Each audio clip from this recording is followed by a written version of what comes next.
Hi, Be Health Empowered family. This is Dr. Melissa Clarke, and welcome back to another week of Excuse Me, Doctor. Thanks for joining us to kick off the amazing week that we are going to create for ourselves. And, here at Excuse Me, Doctor, we bring you health topics that are based on science so you can be confident and empowered to make the best health decisions for you, your family, and your community. We bring focus to speculation, we clear up misinformation, and we debunk disinformation. We're here every Monday. We stream on YouTube and Facebook. And so I want to especially welcome my newbies. Please remember to hit like if you're joining us on Facebook and subscribe, that red button, if you're joining us on YouTube. So what are we talking about tonight? We are talking about Black women dying in childbirth. It is something that is happening more often than you think, and it happens to Black women more often than any other group. Why are Black mothers dying more often than non-Black mothers? We are going to dig into that tonight. I want you to share this episode right now with all the expectant mothers to be, all the want to be mothers, all the mothers who are ready mothers, and also, most importantly, share it with the people who love them.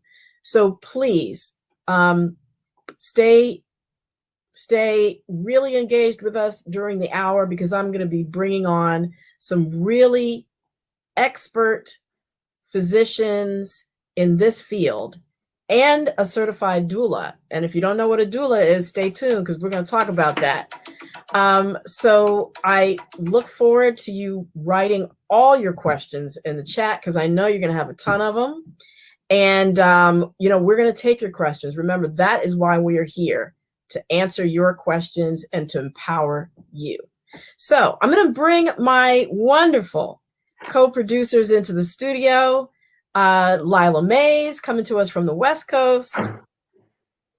And of course, the wonderful Mr. Wayne Bruce coming to us right here from Maryland on the East Coast. Hey. How y'all doing? Hello. Fantastic. Happy Monday. Happy Monday. I just want to tell everybody who's trying to get in the studio that you're in the studio already. So it's okay. We'll see you in a minute. How about that? That's great. That's what we have some wonderful guests, and we want to make sure that we're going to be able to bring them to you. So that's what's going to happen. But right now, we're doing our weekly recap. And, as always, we start off with the numbers of people who have coronavirus, because unfortunately, we're still adding to that number. Something like 38,000 people a day are still getting coronavirus, despite whatever announcements that you might be hearing from various government officials. And we're now at 33.7 million cases of coronavirus. Most places, the case count is going down. The new numbers of cases are going down each day. So that's good. Still some hotspots out there. Wyoming, Arkansas, Alabama, and Nebraska are still where cases are going up. And the states with the steepest drops in the daily cases, guess where those are? Those are the places that have the highest vaccination rates. Come on, oh, well, of course. Of course. Come on, vaccinations. Right. So vaxes. So unfortunately, we have crossed a grim milestone of over 600,000 deaths from COVID-19. Again, because the number of cases, new cases every day are going down, the number of deaths, which typically lags about 2 weeks behind that, the trend of the cases, fortunately, that's going down as well. So thankfully, we hope that's a trend that continues. Yeah, indeed. So, all right, Dr. Mel, cases, death toll, let's get into some facts. So we're at 271 million doses of the vaccinations given, 122 million people fully vaccinated. New Hampshire, we've been keeping count of who's like out in front in terms of vaccinations by state. So it has been Maine for 5 weeks in a row, but they just got knocked off by New Hampshire. So they have like 55% of their population up in New Hampshire vaccinated. That might be a good place for a summer vacation. New And then New Hampshire, that's right. But 14 states have actually gotten at least 50% of their population fully vaccinated. So that's fantastic. Wow. Yeah. Mississippi is coming in last. Only 25% of their population is vaccinated. But even they, at 25%, have had a 30% drop in new COVID cases. So that's pretty good. We're happy. We're happy for them. We hope that they get it on track. I just want to let you know. On, MISSISSIPPI. I just want to let you know. Somebody said it's only 60 people in New Hampshire. So that's not true. That's not true. That's not true.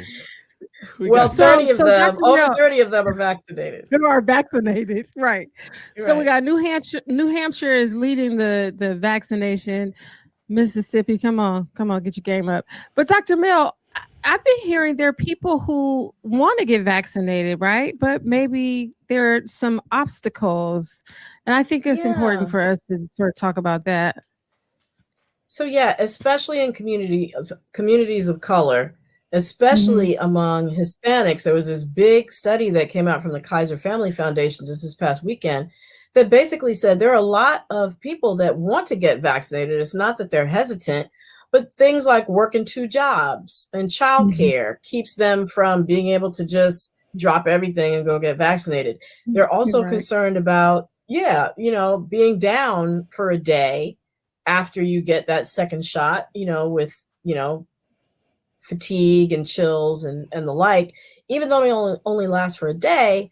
If their job is not one where they have flexibility to call in sick, then they're very concerned and hesitant, and I understand, about going to get that second shot. So the thing is, and there's also a fear of immigration issues. There's a rumor that, they're going to ask for ID, and, a lot of times they'll have National Guard standing at some of these mass vaccination sites. So that's scary to a good segment of the population.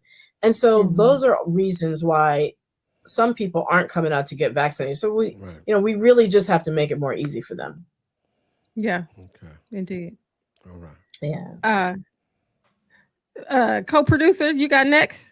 I got next. So look, we traveled this week, and everybody was excited where we were. It's our first time traveling in over a year. And because they were excited because the CDC has new rules. So you want to talk about that?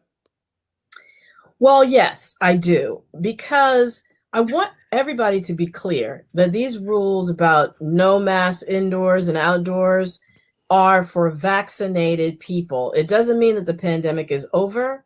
It means that the CDC is saying that the science shows that vaccinated people are at very low risk of getting severe COVID and very, very low risk of transmitting it to others. So therefore, it's fine for them to not wear the mask. But this guidance is causing all kinds of issues, because it's one thing to have the science. It's the other thing to have the common sense and think about the way that it's going to affect people's behavior and the way they think about things. So number one, how are businesses going to enforce this? They're not going to be able to go around and ask people, hey, you got your vaccination card? If you don't, put your mask on. It's going to lead to drama and confrontations. The other thing is, I just think that also there's some fine print in there, even for vaccinated people. So when you go to nursing homes or when you go into a hospital, you should wear your mask. If you are a vaccinated person who has some sort of issue with their immune system, like HIV, for example, you should still wear your mask at all times, because it's unclear how much immunity. We know you do get immunity from the vaccine, but you don't get as much as somebody who has a fully functioning immune system. So you should continue to wear your masks at all times. And of course, all the unvaccinated people should still be wearing their masks. Man, listen, wear a mask. Okay. Well, I can't tell you what to do. Right. I can't tell you as our soon as you tell somebody viewers what to do. As I soon can't as tell you what to tell do. somebody what to do, they gonna hold up a Costco. They gonna come back with ask for their Costco. I can't tell money y'all back. what to do. They gonna ask But for their as Costco for me, membership back. Yeah, as for me in my house, we're wearing masks. I don't know these people. I'm wearing a mask. So I think I that's don't a know, lot of Wayne, how people's you feel about it, but thoughts, yeah, I'm wearing a mask. And if you're around me, I in my house or around my house or around me, my request is that you put a mask on as well. All right. That's where I'm at with it. All right. I think Miss Lila has spoken. I have spoken. I don't know how Wayne feels about that, but yeah, if you're around me, we're gonna have some. You gonna have some masks on get in the studio. around this tribe right here, right? Around this tribe. Exactly. Dr. Mel, listen. This one right here. This is for your girl. Coffee in the heart. Yeah, man. Let's talk about that. So yeah, it turns out that there was a study that showed that drinking one or more cups of coffee every day can actually potentially reduce the risk of heart failure. But it's only if it has caffeine. Decaf doesn't work. And adding a whole lot of cream and sugar also kind of defeats the purpose. And they figured this out by following over 20,000 people for 10 years. And they saw that the risk of heart failure fell by 5 to 12% per cup of coffee per day.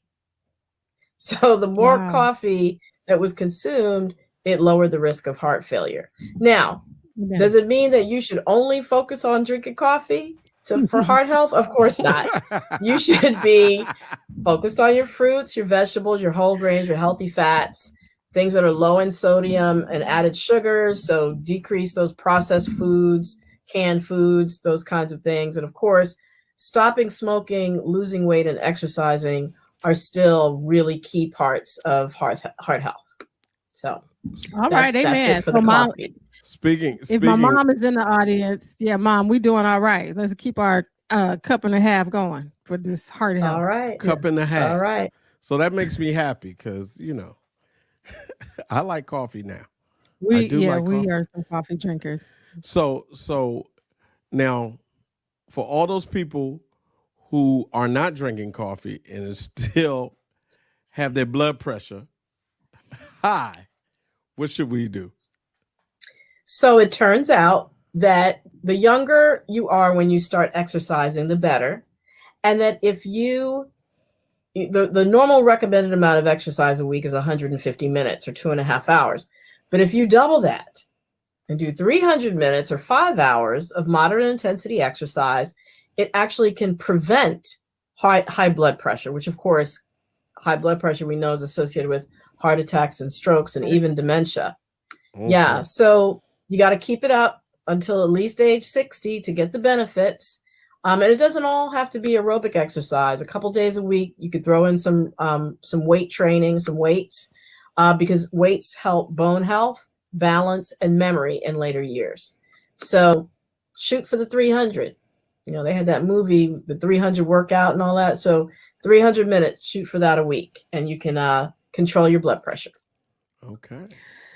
All right. Yeah, I know you don't want to broach it, my friend. I know you don't. Well, we have to. It says Ed and COVID. Now, I don't know who Ed is. Erectile dysfunction and COVID. Okay, right. Let's talk about it, Dr. Mel. Men don't like to talk about it. Well, this is important because it turns out if you've had COVID and you're having erectile dysfunction issues afterwards, that it could be due to the COVID. So there was a study that came out. We know that COVID damages the inside of our blood vessels in our body. That's one of the ways that it leads to organ damage. It limits blood flow. So where in the body has lots of blood vessels? The penis. That thing. Mm-hmm. So that's for all the brothers who don't want to get vaccinated, and they talk about, I'm going to just ride out COVID. It's like the flu. No, it's not like the flu. The flu has never given you ED, brother. Right. Just saying. So the bottom line is, and then they were also able to recover the COVID virus from inside the penis the cells inside the penis long after the infection was over. So it could be potentially a side effect or a long hauler COVID symptom, right? So if you are affected in this way, or your loved one is affected in this way, will be a great idea to talk with your doctor, or especially a urologist, about that issue. Okay. Okay. All right. So that's it for our recap. I want to remind everybody to, start writing your questions in the chat. And then we're going to go to what now? The weekly debunk. There you go. Stopping misinformation in its tracks. So Tanisha Twitter fingers hit me with this one. Hey, you're using masks will destroy your immunity. I don't wear masks because I heard that it stops you from being exposed to germs that will build your immunity. It's like a muscle. If you don't use it, you lose it. I don't know about that. Excuse me, Dr. Mel, is this true? Well, the theory is that masks will stop germs from coming in the body and challenging the immune system, and the immune system will get lazy, and that will reduce the chance of it being able to respond to infections. But there are two major reasons why this is just wrong. Number one, it's based on the hygiene theory, which states that children who are kept in very clean environments have a higher rate of hay fever and asthma, which may be true. However, our immune system, although it's influenced by environment and infectious agents, that really shapes us prior to us being born and when we are born. Those first few months. As we grow up, our immune system grows up too. And so it's not really something that we need to worry about in late childhood and adulthood. And then the theory also assumes that wearing a mask stops all germs or microbes from entering the body, and it is far from it. Anytime you eat or drink or something, you're introducing bacteria, viruses, germs into your body. So, for example, an apple has up to 100 million bacteria on it. Forgetting to wash your hands before eating transfers a bunch of germs into your body. And a French kiss with, your loved one transfers 80 million bacteria from one mouth to another. So masks are not going to keep you from being exposed to germs. Still wear a mask. Practice, proper hand hygiene. And doing those things are the best way to avoid coronavirus exposure. And of course, vaccination is the best way to avoid getting sick if you are exposed. So that's our weekly debunk. That's it for us. All right. So I want to thank you guys for going through that with us. We are going to move into our show. Before we do, Mm-hmm. Lila's going away. I am. I have to leave you tonight. Oh, well, we will see you next week. For all those Lila fans out there, she'll be back. With a new hat, maybe. With a new hat. Check Lila's new hat. See you, Li. All right. See you later, Li. All right. So, we talked at the beginning about the fact that African-American women are dying disproportionately in childbirth. So check this statistic out. A Black woman with a college degree in New York City has 3 times the risk of dying in childbirth as a white woman who only finished high school. Why are too many of our Black mothers dying around childbirth, and what can we do about it? We have 3 incredible experts who are going to be our guests tonight to help us understand what is going on with our Black mothers. And they will also talk about solutions. So I want to immediately bring in my first guest, Dr. Salika Michelle. She is a board-certified OBGYN with over 20 years of experience. She specializes in minimally invasive robotic surgery, and she's delivered over 4,000 babies. She co-chairs the Maryland Health Equity Task Force on maternal mortality. So I want to welcome Dr. Michelle to the show tonight. Thanks for joining us, Dr. Michelle. Glad to be here. Super excited for the conversation. Yeah, so let's jump right into it. So you heard me mention that statistic, and we also know that Black women are 6 times more likely to experience complications, not necessarily die, but have really a rough time leading up to birth, during birth, and immediately after. So what is it that our Black mothers are dying of? What's going on? Wow, it's really, really multifactorial. If I had to pinpoint one area of medicine and just health awareness, hypertension is probably the number one factor that's affecting our mothers. So we And know that's that high the blood United pressure. Mhm. Yes, high blood pressure. So we Mhm. know that the United States has the highest maternal mortality rate amongst affluent countries in the Western world. So when we're comparing our data to the Canada, to the countries in Europe, uh, our patients have the highest rate of chronic illness. They hold the greatest financial burden for healthcare costs, and they're more likely to miss appointments due to cost and inability to access transportation and so forth. But we also know that there are significant risks, increased risk of complications, particularly over the past 20 years, and that's hypertension, high blood pressure, diabetes, or the sugar, as some of us call it, and Mhm. cardiovascular disease. And all of those parameters have increased. The CDC has basically said that the rate of maternal mortality has increased almost twofold in about 20 to 30 years. So if we think So about, go ahead. yeah, I was going to say, I just want to drill down when you say high blood pressure and diabetes. What do those have to do with childbirth? I mean, what are the actual Everything. diseases that people are dying? Yeah. Explain to us a little bit that connection. Yeah, so with high blood pressure in particular, it can affect mom and it can affect baby. So if we have a mother who potentially has hypertension, and there have been some data that has said 44% of Black women over the age of 20 will eventually have some form of high blood pressure. Wow. That's high. That's high. So if we have a mom who starts the pregnancy with underlying high blood pressure, she has increased risk for developing preeclampsia. Preeclampsia is a disease that affects blood pressure. It can affect kidney function. It can affect liver function. It can affect those cells in the blood that make blood clot as well. And Hmm. if it's affecting mom's blood vessels, it can also affect baby's blood vessels, or the vessels that go to the baby in the placenta and so forth. And with that underlying effect, it can increase the risk for placental abruption, which is the placenta separating from the uterus prematurely. And Hmm.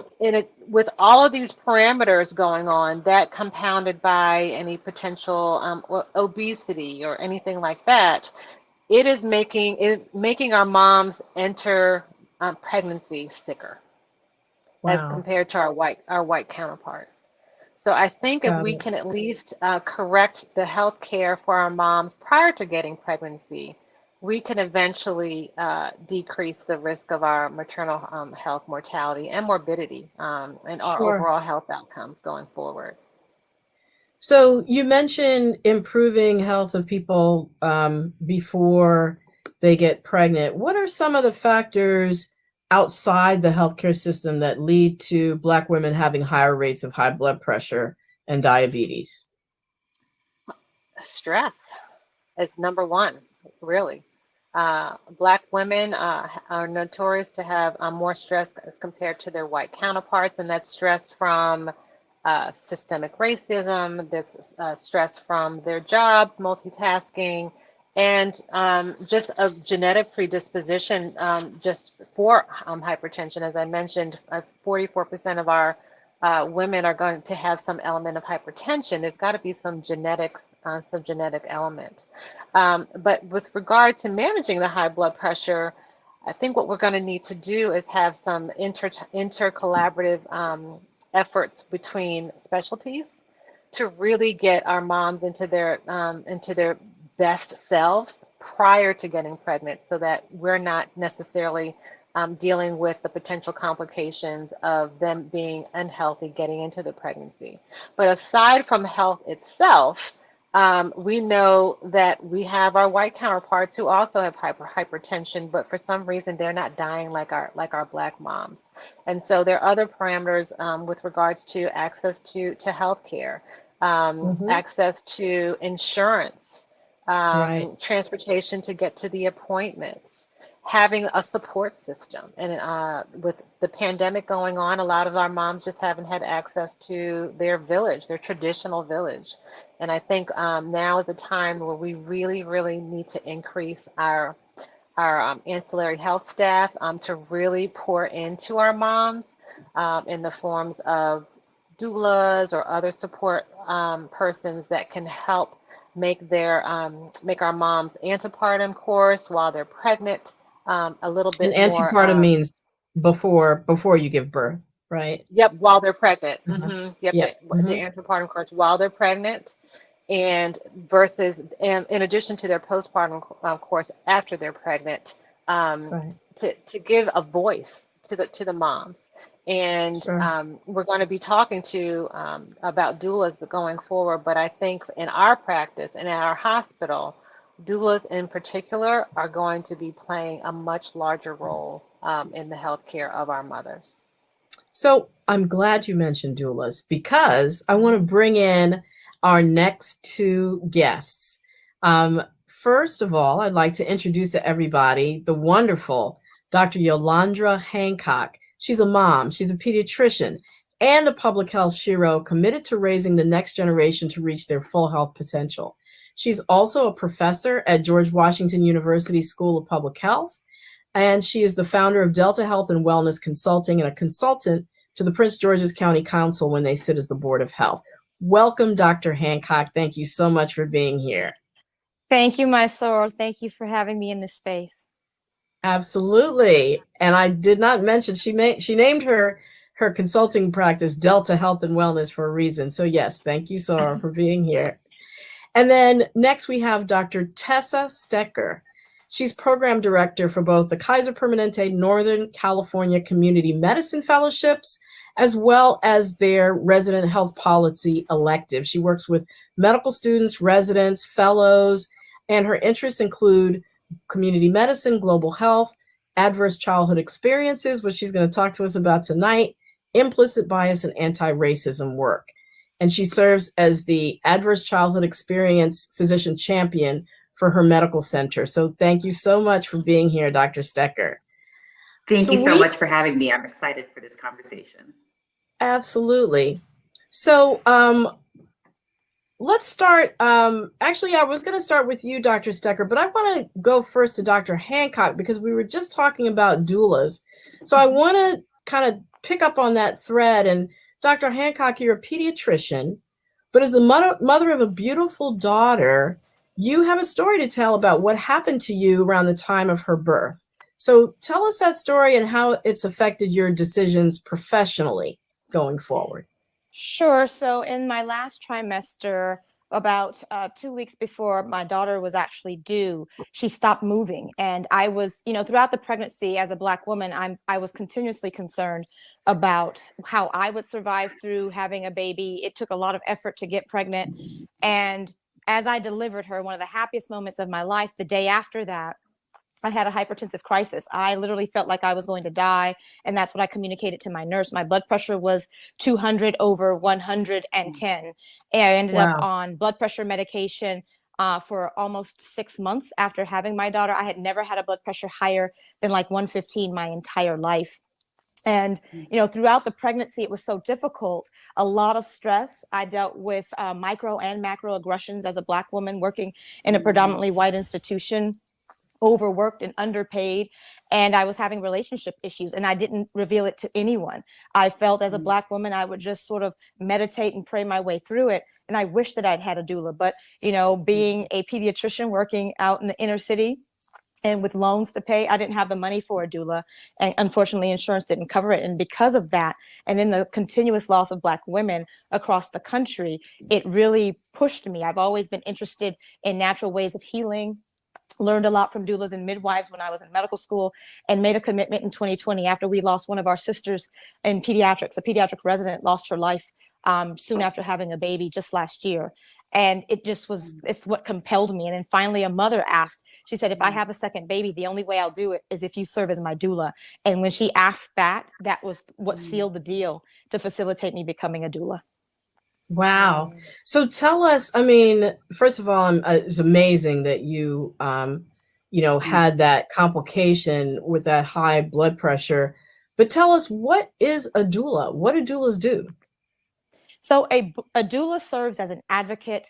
A doula serves as a coach as a mother continues through pregnancy. My vision for becoming a doula was really to connect with a woman from the time she finds out she's pregnant all the way through until after she delivers, so that I have the ability to assist her through that process and to really just be there for her, to make sure that I understand what her vision is for her birthing process, how she sees her role, the role of her partner, and I'm just there to facilitate it. Certainly as a physician, I have a different perspective because I can communicate and advocate in a way that most doulas cannot.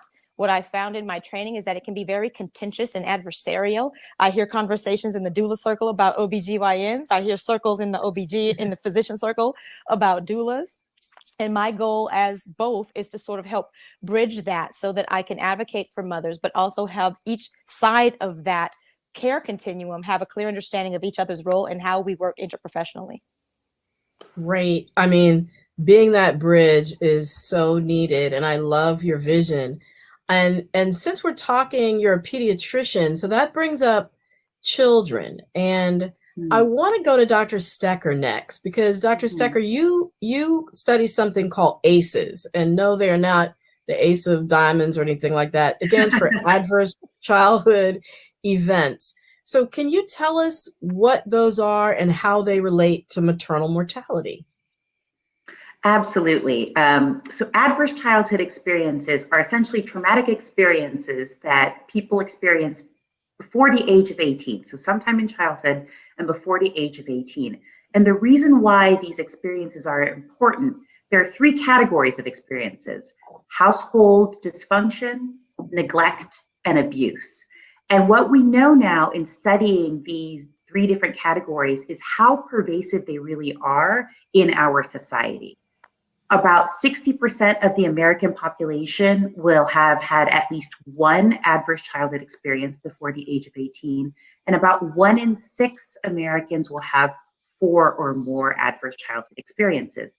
Now, you would assume in hearing about these adverse childhood experiences that they would affect you, particularly as a child and maybe as an adult, in terms of your mental health, in terms of your predisposition for depression and anxiety, or your predisposition to try to deal with the trauma that you've experienced in perhaps some unhealthy mechanisms such as substance misuse. But what's surprising to a lot of people is that these adverse childhood experiences also affect you medically. They affect your predisposition for chronic diseases. They affect your predisposition for certain cancers.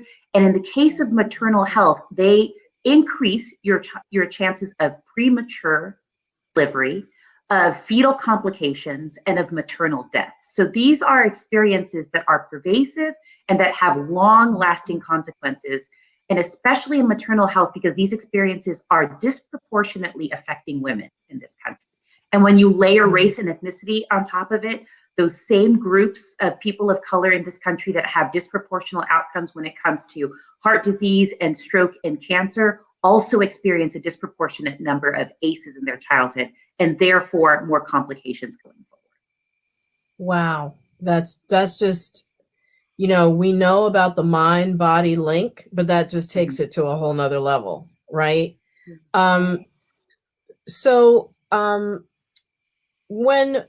When we do experience these things as a child, what is happening in our bodies physically when we don't have the coping mechanisms to deal with these neglect, abuse, and other traumas that we experience as a child? What's happening in our body that then leads to these issues later in life, these health issues later in life? It's a great point you bring up, because this actually takes us back to the fact that when we're talking about maternal health, we're always talking about a dyad. We're talking about mom and we're talking about baby. And in the case of ACEs, they affect both parties. So what happens when you experience adverse childhood experiences and you're not buffered with resilience, where you don't have some protective mechanisms in place to help to reset you, is that you're living in the condition of chronic stress. So imagine, for instance, being in a war zone, but being in a war zone constantly. And so you're ever vigilant and you can never turn that off. And then what happens is that your body gets used to being in this constant state of stress. And so you've got your cortisol stress hormones that are always high, and you have trouble sort of deregulating and getting sort of back to normal. And in addition to that, this chronic stress leads to chronic inflammation. And chronic inflammation is basically the underpinning of most disease processes that we see. And so we know that chronic inflammation plays a role in chronic diseases such as high blood pressure or diabetes, but it also plays a role in adverse outcomes when it comes to maternal health, maternal mortality as well. And so this chronic stress and trauma actually helps to reorganize the brain. It actually changes brain development. And when you're talking about infants in particular, they have immature stress response systems. And so they are ever more vulnerable to mistreatment, neglect, maltreatment affecting their stress response and affecting their ability of their body to deal with stress in a healthy way to help prevent some of these outcomes in the future. So it really on multiple levels really changes the body's chemistry, which is startling, but is an important thing for us to know as communities and as healthcare providers as well. Absolutely. So I'm going to go back to you, Dr. Michelle. Are OBGYNs incorporating any of this kind of information or into their practice? Or if not, what is happening in the OBGYN community in recognition of this increased risk for Black mothers? I can speak for my practice and definitely my hospital with an initiative that it really is designed to create an atmosphere of cultural competence so that our patients can have more positive experiences and satisfying services. And once our patients begin to have that, they're more likely to continue to have to continue to try to seek health care, particularly our moms. And we know that mothers kind of dictate what happens in the household. So if we can get our moms feeling very comfortable with providers and health care, they're more likely to have their children going to the doctor and have their partners go to the physician as well. So because we know that the women are leading in the household, we really need to target creating positive health outcomes, positive health experiences for our mothers as well. And for our OBGYNs, at least now, we are really looking to not necessarily level the playing field, but kind of increase the players on the playing field to create a team to have our patients have advocates and a sense of advocacy for their health care. So we are incorporating a lot of different avenues, different programs in our hospital, but also tangible components with doulas, with breastfeeding assistance, with targeted assistance for insurance coverage for different items, and really figuring out a way that we can help them even financially with transportation and so forth. And now we're trying to move forward to expand from a government perspective so that we can get some of these services covered for them. You know, not everyone has the finances and access. And services like doulas, which we feel are really valued and valuable, are right now, they're out of pocket expensive. Yeah. And so they're very difficult to access to some. And so we want to have equitable access for our patients. And so that's what we're trying to do. So Dr. Hancock, as a doula, I know that there's some advocacy work, that you do with the patient, but tell us also about your community advocacy work to address that very issue that Dr. Michelle just brought up about, being able to afford doulas. Absolutely. I have the benefit and blessing of working with local elected officials out here in DC and in Prince George's County. Councilwoman Christina Henderson out of the District of Columbia introduced the Maternal Health Resources and Access Act of 2021 just this year. Well, their OBGYN visits. It's a shame that east of the Anacostia River in the District of Columbia, where the predominance of African Americans live, there is not a single hospital that offers obstetrical services. I actually used to work there in the labor and delivery unit, taking care of the babies in the well baby nursery, and fought hard for them not to close it. But here we are. And it's not anticipated that there will be additional services until likely 2023. So the third component is doing a feasibility study to assess the viability of having a birthing center. The only sort of eyebrow I raised was, we don't need a feasibility study. We know what needs to happen east of the Anacostia River. Bring the money on so that Black mothers have equitable access to obstetrics and babies have access to top-notch nursery care. Right. And getting Medicaid to be able to cover some of that. But I mean, I think, we're seeing these maternal health outcomes for Black mothers happen regardless of socioeconomic status. So, Dr. Stecker, if you can tell us, how are you incorporating screening for ACEs into your practice and what you do every day? And when you do find them, what do you do? It's a great question, right? And I think that's the one that a lot of providers want to know too. Like, am I going to open up this can of worms by suddenly asking these 10 questions that are traditionally not questions that we've asked in medicine? And that's been part of the problem because of the fact that these are things that are so pervasive, but they're couched in secrecy in our communities and people don't talk about them. And so sometimes when I ask somebody for the first time, did somebody ever speak to you in a way or consistently speak to you in a way that was demeaning? Or did you have a parent who was out of the household or that you did not connect with or was not part of your life growing up?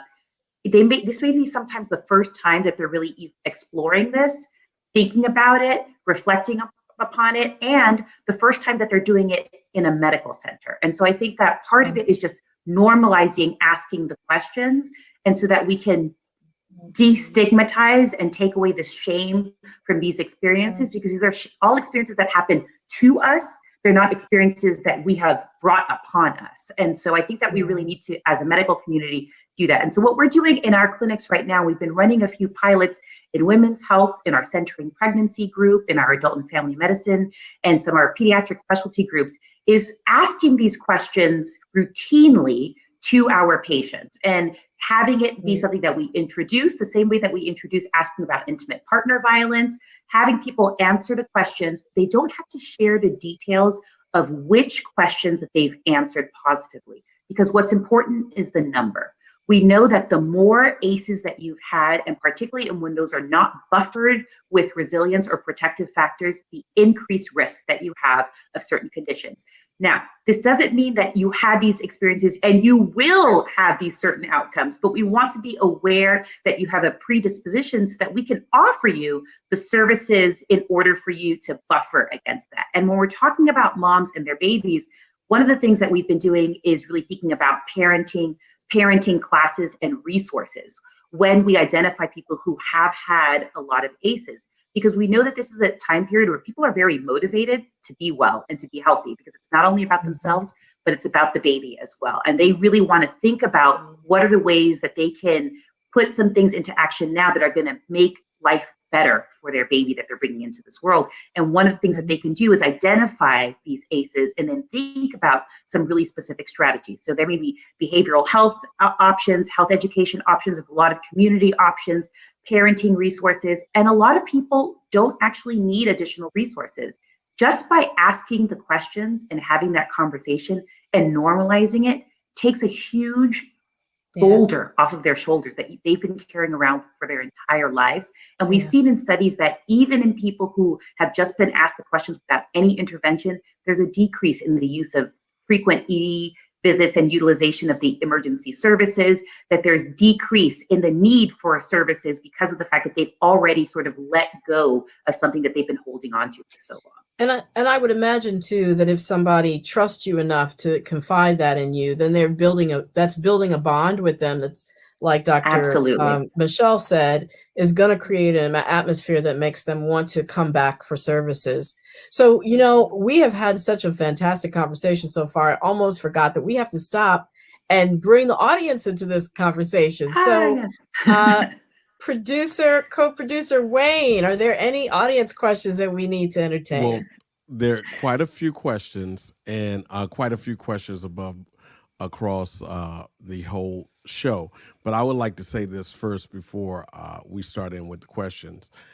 I'm the only man here, and I'm here because I believe we have a responsibility as men to protect our queens, our future queens, and protect our family. So it's very important that men get into this conversation too.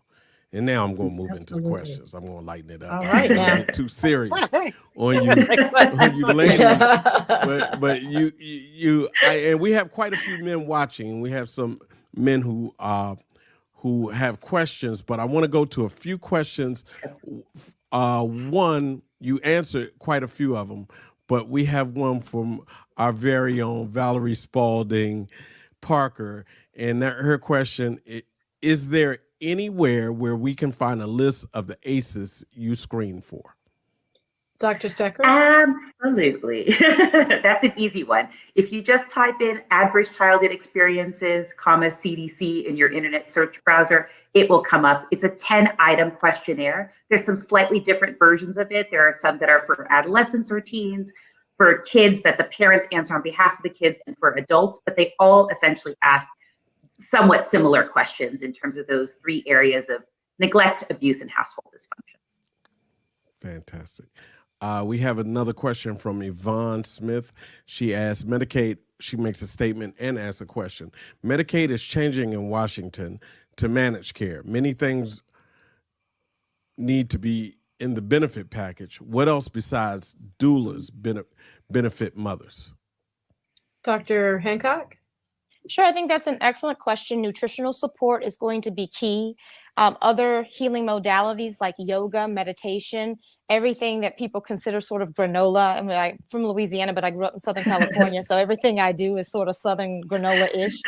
But it's all of those things that people classically define as alternative treatments, right? I'm a Reiki healer, so I believe Reiki should be covered under Medicaid so that all of these services are equitably dispersed, and everyone who decides that they want to seek out a Reiki healer, and right now acupuncture is actually covered under private insurance. Why not allow that same service to be covered under Medicaid? Everything that I get under my private insurance, gym membership.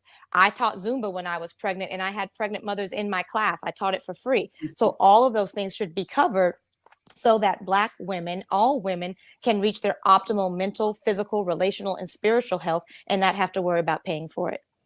And if anybody is wondering about what Reiki is and what acupuncture is, they can check out my book, Excuse Me, Doctor, I've Got What? There's a whole chapter that I devote in there to holistic therapies and what actually works well for what. So check that out.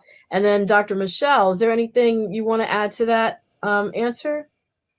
I think all of that is huge. Any type of holistic or naturopathic assistance in healthcare is valuable. I know for us, we use a lot of chiropractors when patients are pregnant for a couple of reasons. One, for just simple back discomfort, hips out of line, but we also use it for our patients who are breech. Our chiropractors have techniques to spin babies.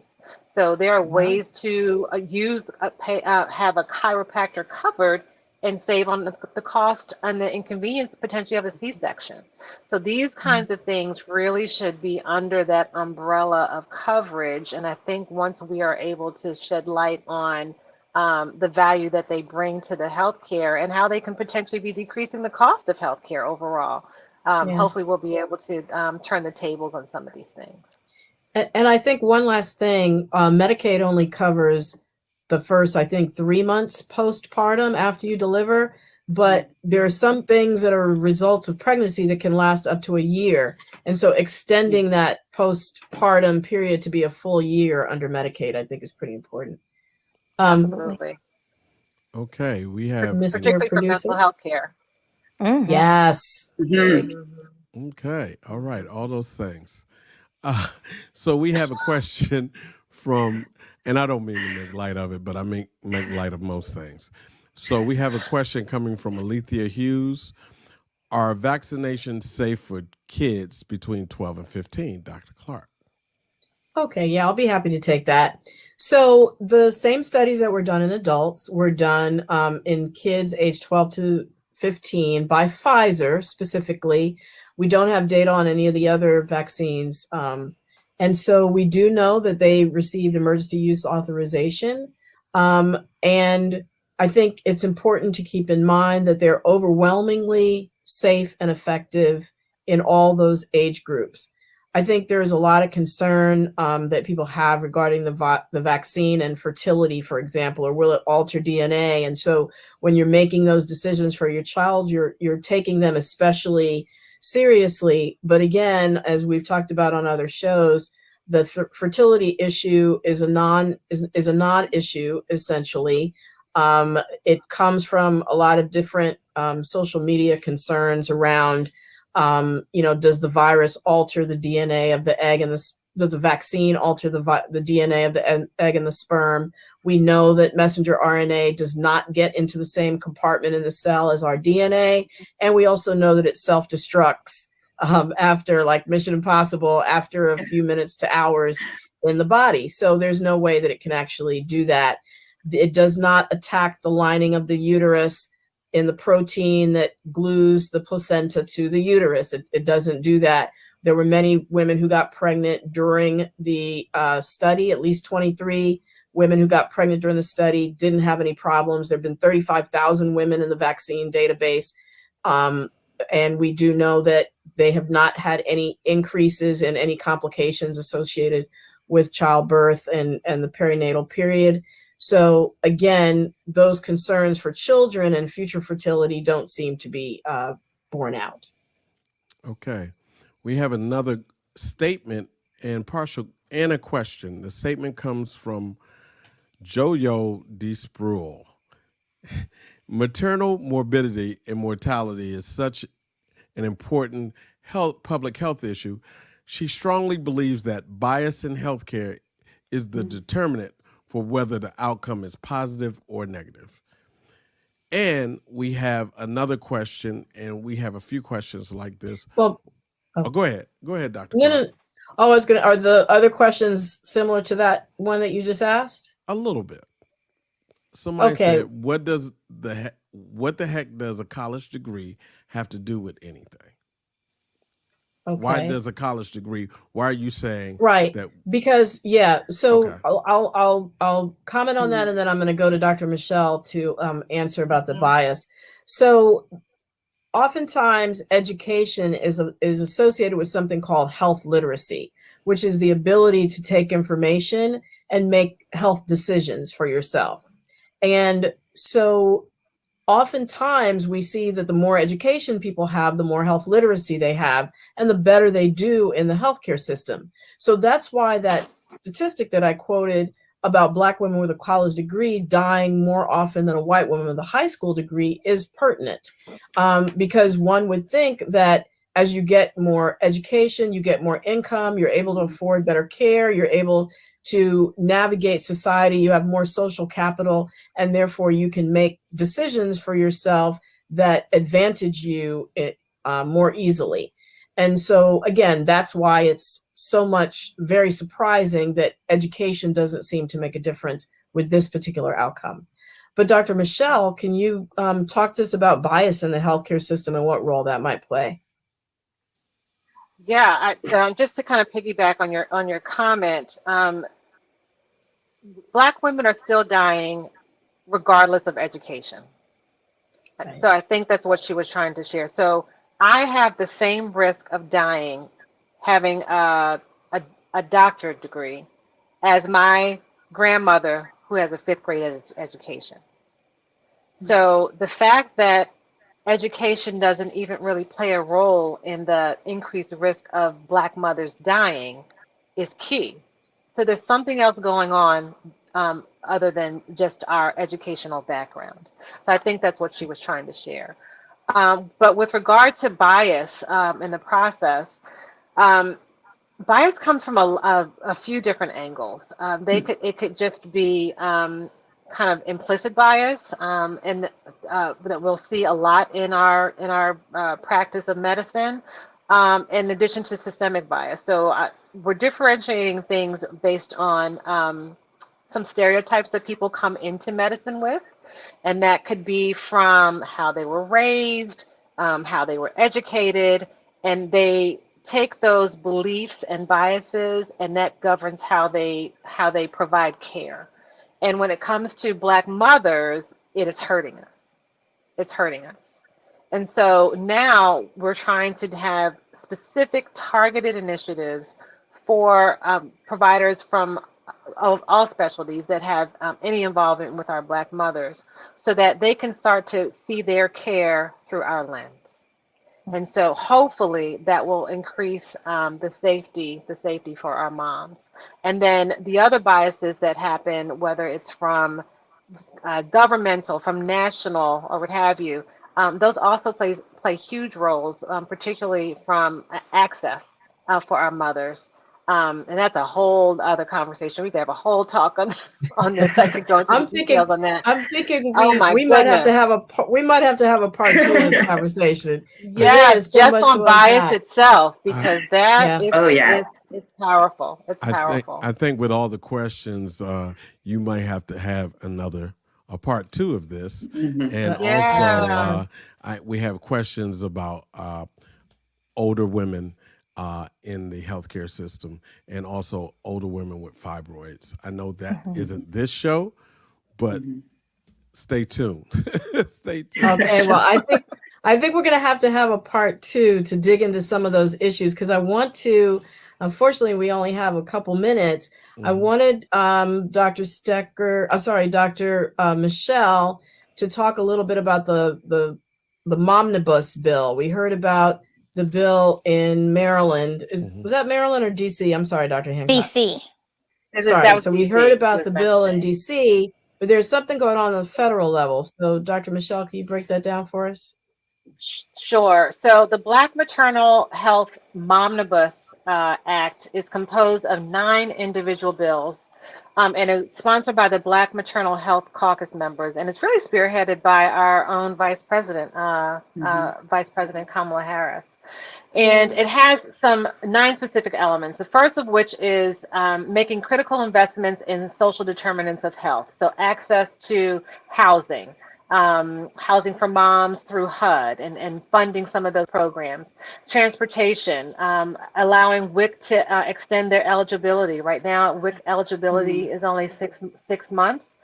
They want to extend it to 24 months for the postpartum period, and 12 to 24 months for the breastfeeding period. It is also increasing funding for community-based organizations that improve maternal health outcomes for moms. It's targeted funding for programs affecting our women veterans, particularly those that have mental health concerns. It's providing funding to diversify the perinatal workforce. So we talked about incorporating our doulas and having that as a covered service, so that we can ensure that all of our moms in the United States can have maternity care and support from the people that they truly trust and can be their advocates in the process.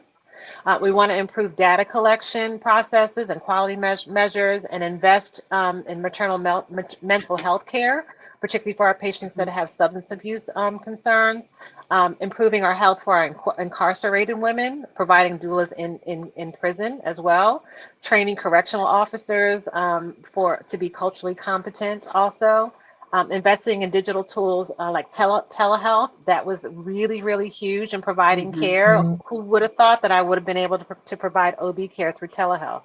But the pandemic has shown us otherwise. I saw a hilarious meme about that. But anyway, that is quite a comprehensive bill. And thanks for breaking that down for us. Yeah, and also providing incentivizing payment models through the insurance companies, so that insurance companies will be incentivized to have these ancillary services to decrease potential more costly things like C-sections and so forth. So hopefully this act kind of hits the ground running, and it has a lot of support And it has a lot of really good options and Yes. opportunities Thank you for us so to much. decrease our health. I unfortunately have to wrap up. Thank you Okay. all. You were fantastic. And I'm serious about having a part 2. So keep your calendars open. I'll be calling. And I want to thank my audience for tuning in once again. We heard so much, but I think it's really important to remember, number one, as we sign off, you see scrolling across the bottom the ways to support that Momnibus bill that we heard about. You can tweet about it. You can call your congressman and advocate, because really we're talking about the life and death of Black moms, and also individually reflecting on those issues that we have and seeking mental health for them, because they do end up registering in our body as ill health. And so that's really a key part of being health empowered. Thank you so much for joining us tonight. Remember, I'll be on the Russ Parr Morning Show tomorrow morning at 8:50 a.m. East Coast time for anybody who can tune in. And if you can't tune into that, catch me next week right here, 9 p.m. Eastern, 6 p.m. Pacific on YouTube and Facebook, Dr. Melissa Clarke and blackdoctor.org. Thanks for tuning in. Until I see you.